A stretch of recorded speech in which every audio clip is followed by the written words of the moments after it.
The other stadia, including Wote Stadium in Makwiny, Karatu Stadium in Kiambu, Ruringu Stadium in Nyeri, Kipchoge Keino Stadium in Uasin Gishu, and Kamarin Stadium in Elgeyo Marakwet County. Honorable Speaker, we have done an assessment in the last 1 year that we've been in office, and we did take note of a number of factors that could have contributed to the stalling of this particular stadium in Marsabit, alongside the others that I have mentioned. And those factors included difficulties, what we can call haphazard and coherent selection of projects, project prioritization which had challenges, and not taking time to ensure that as you prioritize a project, you actually have sufficient funds to finance that project, as is the requirement.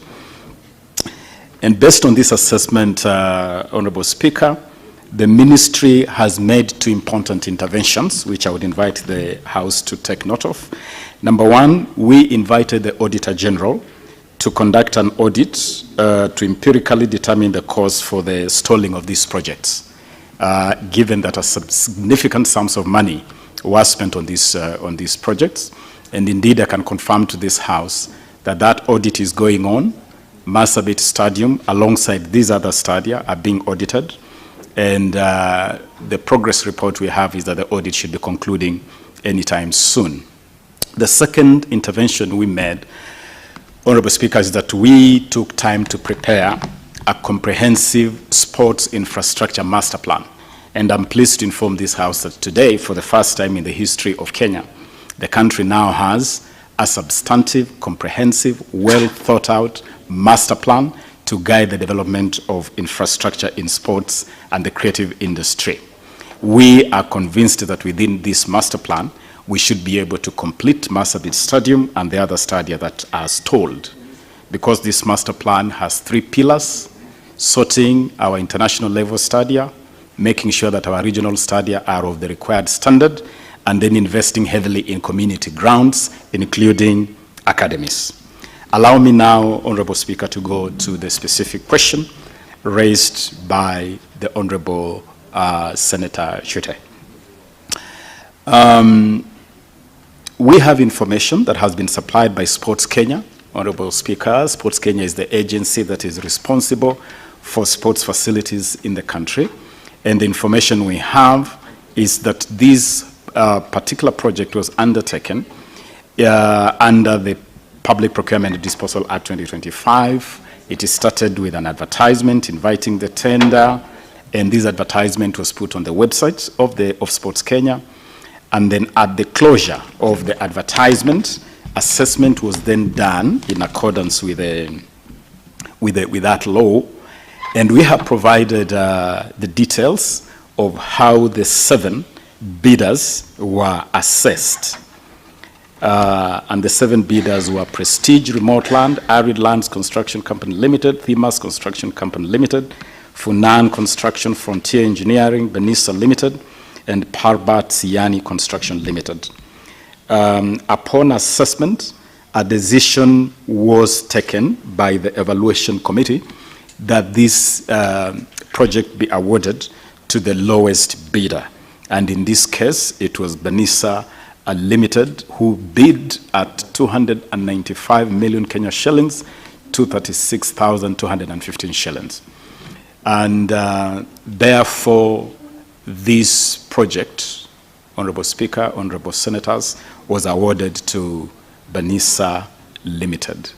And from the information we have on record, that was in line with the Public Procurement and Disposal Act of 2015. And that decision is on record. With regard to the second question as to whether there was partnership between the county government of Marsabit and the national government, the answer is yes, that the county government did have a share of the whole project, and the investment was principally around the VIP pavilion, what is called in the project details as the Western Stand in the project details. The national government took responsibility for constructing the southern stand, the athletics track, a football pitch, the ticketing booths, the underground water tank, a septic tank, driveways and walkways at that figure of 295,236,215 Kenya shillings. It is also indicated from the record from this period, Honorable Speaker, that there was a variation in the process of this project. This variation was apparently necessitated by the need to increase seating capacity and the need to finish the subbase of the athletics track using concrete rather than marram as initially projected in the project design. And the result was that a variation then raised the project cost by 71 million Kenya shillings, 767,000, occasioning the total budget cost to jump to 367 million Kenya shillings. And this, from the project records, was characterized as phase 1 of this project. This is the phase that the national government then handled as in partnership with the county government. Phase 2 of this project has not commenced yet, and the reason, of course, was that this project then stalled in 2019, and it remained in limbo from 2019 to 2022, when our administration came into office, and we quickly looked at this project alongside the other project that I have mentioned, including Karatu in Kiambu, Wote in Makwiny, Kamarin in Elgeyo Marakwet, Kipchoge Keino in Uasin Gishu, and we determined that it was important in public interest to subject these projects to a special audit, and also to complete these projects in the context of a master plan. And so the status today is that the project remains frozen until the audit is concluded, and it will be completed in the context of the master plan.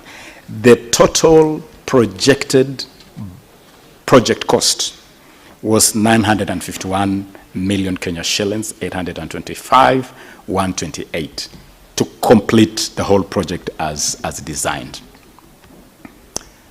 Responding to question D, in terms of an update, the status of construction and expected date of completion, I can report to this Honorable House that Sports Kenya, through the contractor Banisa, undertook phase 1 of this project, and as I've already put on record, it included the southern stand, the track of athletics, synthetic turf, pitchways, driveways, pitchworks, walkway parking with marram, finish, ticketing booths, powerhouse, underground water tank, septic tank, and VIP entrance. It is reported from